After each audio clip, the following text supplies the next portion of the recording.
कुरान की हैरान कर देने वाली 9 बातें। जब से इस पृथ्वी पर इंसानियत की सुबह हुई है, हम इस पृथ्वी पर अपने वजूद की तलाश कर रहे हैं और इस कोशिश में हम विज्ञान, धर्म और पवित्र ग्रंथों की तरफ देखते हैं। कुरान इस्लाम धर्म के अनुयायियों की सबसे बड़ी किताब है। आज की इस वीडियो में हम आपको कुरान के कुछ ऐसे ही रहस्य बताने जा रहे हैं जो आपको हिला के रख देंगे। स्वागत है आप सभी का the mystical and YouTube channel पर एक बार फिर से।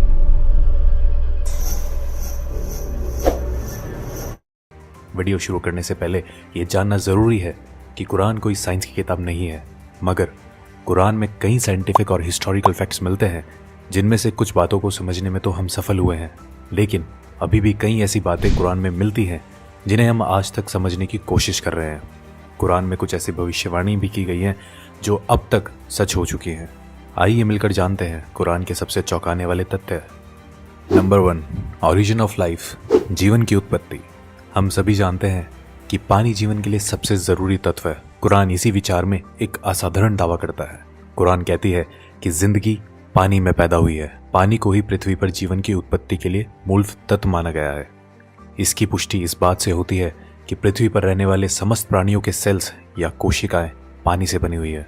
मिसाल के लिए किसी भी जंतु की कोशिकाएं या साइटोप्लाज्म 80% पानी होता है। फैक्ट ये है कि जीवित प्राणी ज़्यादातर पानी से ही बने होते हैं और इसकी पुष्टि माइक्रोस्कोप के आविष्कार के बाद ही हो पाई है।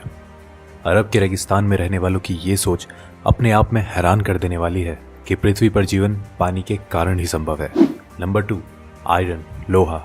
लोहा प्राकृतिक रूप से धरती पर पाई जाने वाली धातु नहीं है। ये धरती पर अंतरिक्ष से आया है। ये अपने आप में चौंकाने वाली बात है, मगर ये सच है। वैज्ञानिकों ने ये खोज लिया है कि अरबों साल पहले पृथ्वी की टक्कर उल्कापिंड से हुई थी। अद्भुत बात यह है कि ये उल्कापिंड लोहे से भरे हुए थे और पृथ्वी से टकराने के कारण जबरदस्त विस्फोट हुआ जिसमें ये फैल गए।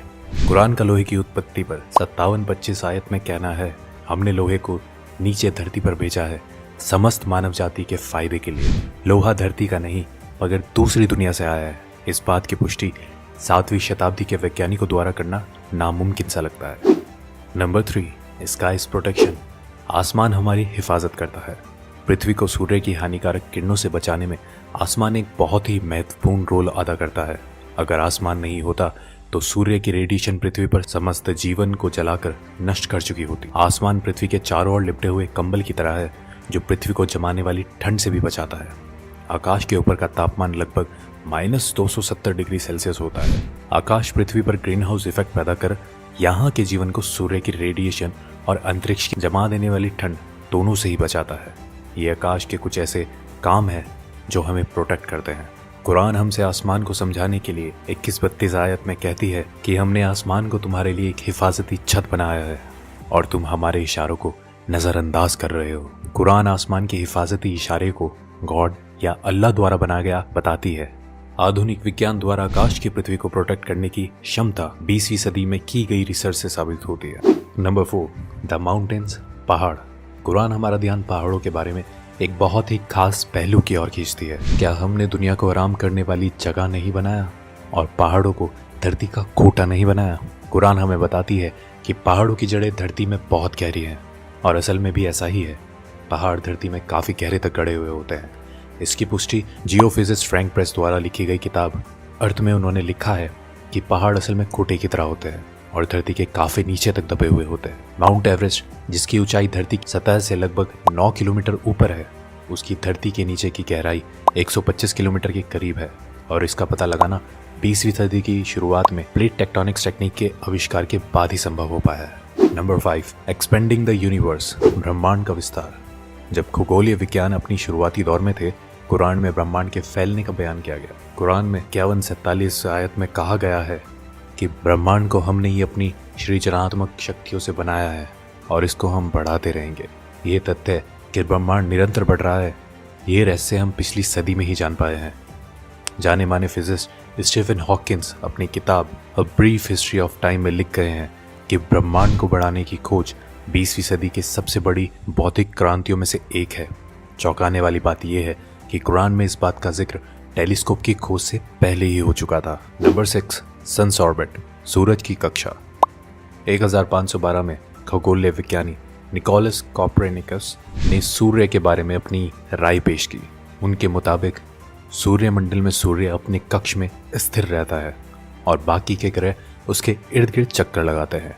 ये नजरिया कि सूर्य स्थिर है 20वीं सदी तक तमाम खगोल वैज्ञानिकों में कायम था, लेकिन अब ये स्पष्ट रूप से एक वैज्ञानिक तथ्य है कि सूर्य स्थिर नहीं है, बल्कि वो हमारे मिल्की वे गैलेक्सी में मध्य में घूमता रहता है। कुरान में इस बात का जिक्र 21-33 आयत में आता है। वो जिसने रात दिन चांद सूरज बनाए वो अल्लाह ही है, और ये चांद सितारे सब अपने ही कक्ष में तैरते रहते हैं। 2 दशकों पहले तक कुरान को खगोल वैज्ञानिकों द्वारा गलत समझा जा रहा होता, लेकिन अब हम जानते हैं सूर्य से संबंधित कुरान का ये दावा आज का विज्ञान एकदम सच साबित करता है। नंबर 7, द ओशियन, समुद्र।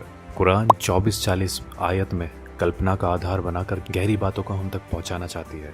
इसमें लिखा है, गहरे समुद्र के अंधेरे जो लहरों से घिरे हुए हैं, लहरों के नीचे हैं, उसके ऊपर बादल हो और उसके ऊपर फिर अंधेरा हो, एक के ऊपर एक छाए हुए हो, इतने अंधेरे कि अपने हाथ भी आपको दिखाई ना दे, और जिसको अल्लाह रोशनी ना दे उसको कहीं भी रोशनी नहीं मिल सकती। आमतौर पर यह समझा जाता है कि लहरें समुद्र के ऊपरी सतह पर चलती हैं।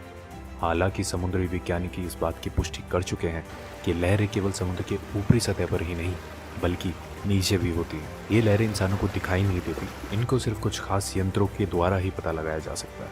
कुरान समुद्र की गहराइयों के अंधेरों के ऊपर चलने वाली लहरें और उसके ऊपर चलने वाली लहरें और उसके ऊपर बादलों के बारे में हमें बताती है।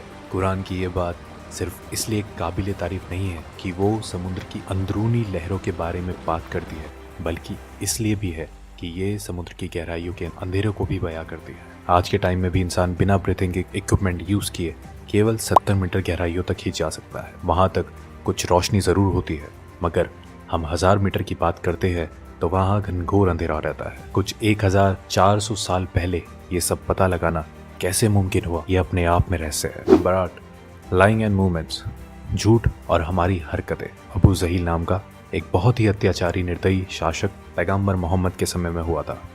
अल्लाह ने कुरान में उसको चेतावनी देने के लिए 96, 15 और 16 की आयत में फरमाया है कि इस बात में कोई शक नहीं, अगर ये बाज ना आया तो हम उसके मत्थे को पकड़कर घसीटेंगे, ऐसा मत्था जो झूठा और पापी है।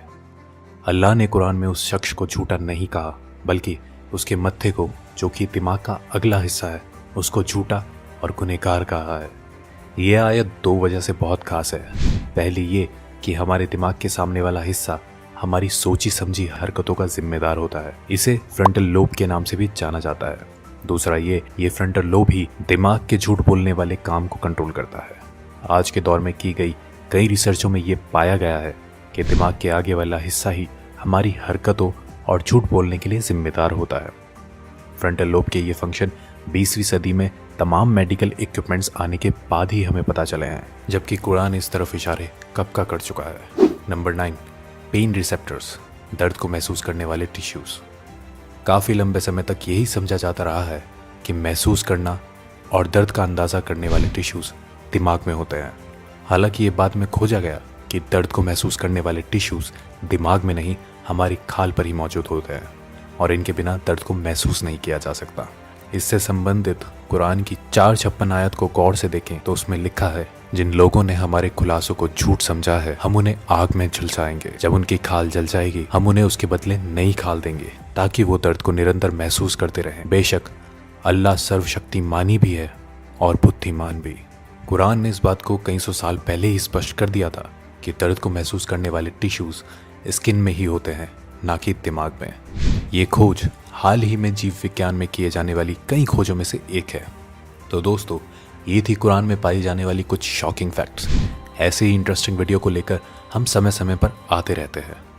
जुड़े रहें हमारे साथ, सब्सक्राइब करें the mystical and YouTube channel को।